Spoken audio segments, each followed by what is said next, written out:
Medchal police station పరిధిలోని పారిశ్రామిక వాడలో భారీ పేలుడు సంభవించింది.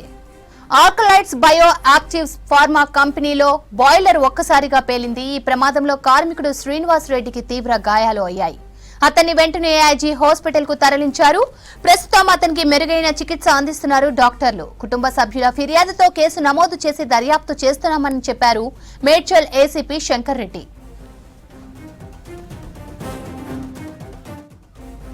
సంగారెడ్డి జిల్లా పాష మైలారం ఘటన మరొక ముందే మేడ్చల్ జిల్లాలో ఈ బ్లాస్ట్ జరగడం అందరినీ షాక్ కి గురి చేస్తోంది.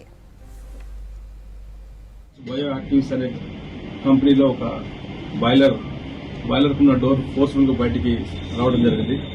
అక్కడ పనిచేస్తున్నటువంటి శ్రీనివాస్ రెడ్డి అనే వ్యక్తి బాయిలర్ ఆపరేటర్ కి గాయాలైనాయి. 2 కాళ్ళు కూడా ఫ్రాక్చర్ అయినది. స్టమక్ కూడా కొంచెం ప్రాబ్లం అయింది. అతను ఫస్ట్ ఎయిడ్ మేడ్చల్లోని మెడినా హాస్పిటల్ ఫస్ట్ ఎయిడ్ చేయించినాము. అక్కడి నుంచి ఏజీ హాస్పిటల్కి షిఫ్ట్ చేసినాము. మిగతా వారికి ఇక్కడ ఎవరికి ఏం కాలేదు. ఈ శ్రీనివాస్ రెడ్డి అనే వ్యక్తి మొదలు 10 సంవత్సరాల బాయిలర్ ఆపరేటర్ పనిచేస్తున్నారు. అతను తీవ్ర గాయాలని హాస్పిటల్కి షిఫ్ట్ చేసినాము. కేసు రిజిస్టర్ చేసినాము. ఇన్వెస్టిగేషన్ చేస్తున్నాము.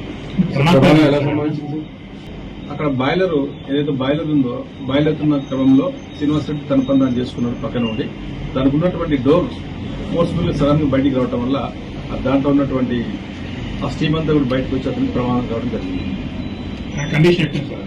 ప్రస్తుతం శ్రీనివాస్ రెడ్డి అయితే మాట్లాడుతున్నాడు.